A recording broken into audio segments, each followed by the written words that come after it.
Hello everyone, welcome to the learning solutions. मैंने आते आगे आज आपके लिए लेके आई एनवायरमेंटल स्टडीज़ के 100+ क्वेश्चन की सीरीज़, और ये पार्ट 2 है। और ये बहुत ही इंपॉर्टेंट है सीटेट एग्ज़ाम और जो भी अदर टीचिंग एग्ज़ाम्स हैं उनके लिए। So let's start the series. Question number 1, Meera and Divya are young girls. Meera like to eat samosas and bread. Divya on the other hand takes iron deficient diet. Meera और दिव्या दो लड़कियां हैं, और जो मीरा है वो बहुत सारे समोसे, कटलेट्स और ब्रेड खाना पसंद करती है, और जो Divya on the other hand takes iron deficient diet, मतलब वो जो आयरन की जिसमें मात्रा कम होती है वो डाइट लेती है। Which of the following disorders are Meera and Divya likely to suffer from respectively. इसमें पूछा गया है कि मीरा और दिव्या को किस तरह का डिसऑर्डर है, तो इसमें हमें बताना है। Option number A, obesity and scurvy. Option number B, scurvy and anaemia. Option number C, anaemia and night blindness. And option number D, obesity and anaemia. तो जो मीरा है वो बहुत ज़्यादा कटलेट और ब्रेड खाती है, जिससे क्या होगा, फैट बढ़ेगा। और फैट किस केस में बढ़ता है, जब वो ओबेसिटी का केस होता है। और उसमें अदर हैंड में बोला गया कि दिव्या क्या खा रही है, आयरन जिसमें नहीं होता है उस वो डाइट ले रही है। तो आयरन की डाइट ना लेने की वजह से कौन सी बीमारी होती है, हमारा अनेमिया। तो इसमें हम चेक करते हैं कि कौन से में दोनों, ओबेसिटी और अनेमिया दोनों दिए गए हैं। तो इसमें हमारा होगा option number D, obesity and anaemia. Next question is number 2, which of the following set of tables are rich in iron. मतलब इनमें से कौन सा एक ऐसा सेट है जो आयरन रिच है, जिसमें आयरन बहुत हद तक प्रेजेंट होता है। ए, आंवला स्पिनच जैगरी। बी, आंवला स्पिनच पोटैटो। सी, आंवला potato tomato. D, cabbage jaggery cauliflower. मैंने आपको बताया था कि जो आयरन रिच डाइट होती है वो उसमें क्या इंक्लूड होता है, एक तो आंवला इंक्लूड होता है, और जितनी भी पत्तेदार सब्जियां होती है, ग्रीन लीफी वेजिटेबल्स जिसे बोलते हैं वो, और थर्ड नंबर पे जैगरी। ये सब क्या करते हैं, आयरन रिच होते हैं। तो इसमें हम देखते हैं कि किसमें तीनों प्रेजेंट है। तो आंवला, स्पिनच, जैगरी। आंवला तो मैंने बोला था, स्पिनच पत्तेदार सब्जी हो गई, और जैगरी बाकी सब में हर चीज़ इंक्लूडेड नहीं है। तो इसका क्या होगा, इसका सीधा सीधा ऑप्शन ए होगा। Next question is question number 3, which of the following states of our country do most people like to eat fish cooked in coconut oil.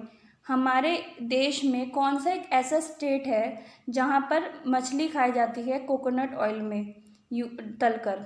तो देखते हैं, ए मिज़ोरम, बी गोवा, सी जम्मू कश्मीर, डी बिहार। तो आप जानते ही हैं कि गोवा में सबसे ज़्यादा कोकोनट की अवेलेबल होता है, तो वहाँ पर ही ये पाया जाता है, fish cooked in coconut oil. तो इसका सीधा सीधा आंसर होगा हमारा B. Next question is question number 4, which of the following is a set of disease spread by mosquito. इनमें से कौन से ऐसे डिजीजेज हैं जो मच्छर के कारण होते हैं। A, typhoid, cholera, chikungunya. B, malaria, AIDS, dengue. C, AIDS, cholera, dengue. D, dengue, malaria, chikungunya. तो कोलेरा तो ये उसकी वजह से तो होता ही नहीं, ऑप्शन नंबर ए में एक चीज़ तो गलत है, कोलेरा नहीं होता, टाइफाइड नहीं होता, चिकनगुनिया होता है सिर्फ मॉस्किटो की वजह से, तो ये तो गलत हो गया। मलेरिया, एड्स और डेंगू में मलेरिया और डेंगू मच्छर के काटने से होता है, लेकिन एड्स नहीं होता है, ये भी गलत हो जाएगा। सी ऑप्शन में दिया हुआ है एड्स, कोलेरा, डेंगू, तो डेंगू ही सिर्फ होता है इसमें, तो ये भी गलत हो जाएगा। डी में क्या दिया हुआ हमारा, डेंगू, मलेरिया, चिकनगुनिया, और ये तीनों ही मच्छर के काटने की वजह से होते हैं। तो इसका सीधा सीधा आंसर होगा option number D. Next question is question number 5, a student says I and my brother both love to eat snacks. एक बच्चा कहता है कि मेरी माँ और मैं दोनों ही सांप खाना पसंद करते हैं। Whenever we feel like eating snakes, we go to nearby hotel and eat ling hu fin. This student must belong to. जब वो कहता है कि जब भी हमारा स्नैक खाने का मन करता है, सांप खाने का मन करता है, तो हम आसपास के होटल में जाके हम क्या खाते हैं, लिंग हु फैन। This student must belong to, वो कहाँ से बिलोंग करता है। ये सब चीज़ें मैं आपको जो मैंने पीछे वीडियोस डाली थी वो उनका लिंक मैंने डिस्क्रिप्शन बॉक्स में शेयर कर रखा है, उन सब में ये सब चीज़ें मैंने आपको पढ़ा रखी है। अगर आपने पढ़ी होंगी तो आप इसका आंसर इजीली दे पाएंगे। Option number A, Assam. Option number B, Hong Kong. Option number C, Odisha. Option number D, Arunachal Pradesh.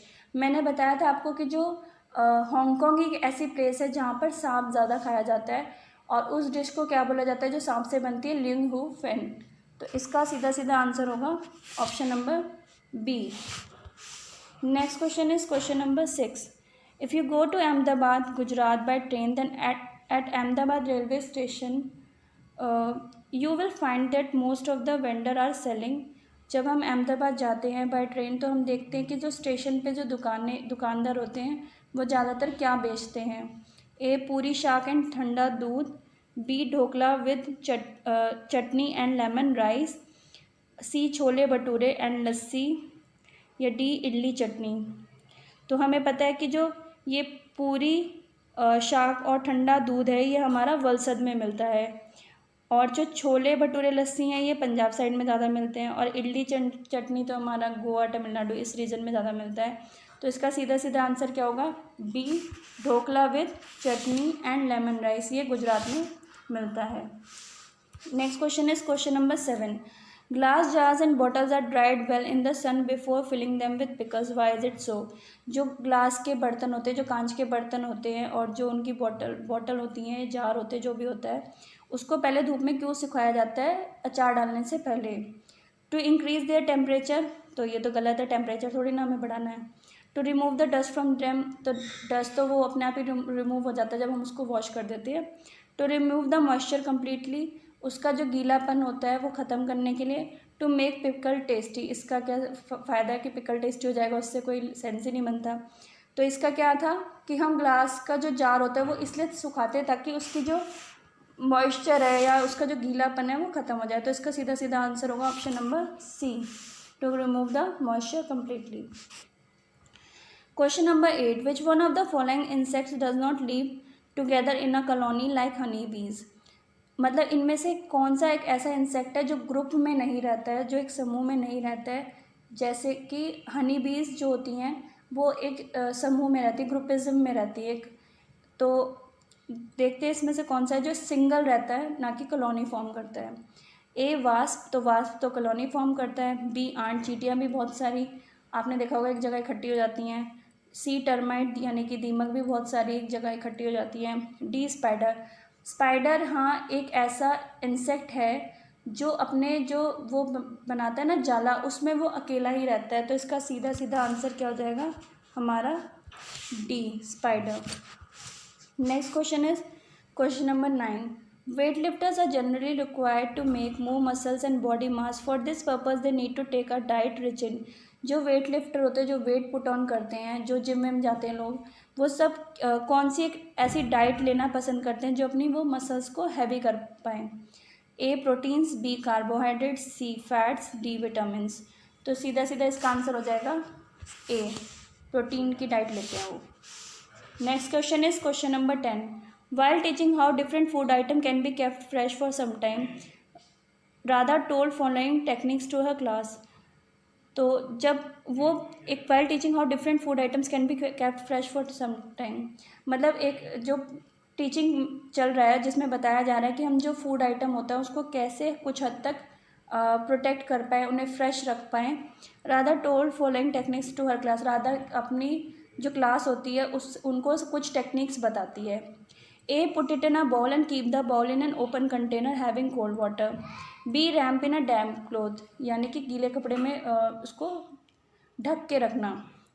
C spread it in a sunshine, उसको धूप के जहाँ धूप होगी वहाँ पे उसको सुखाना. Which one of the following food item she referring to corresponding to the technique B above.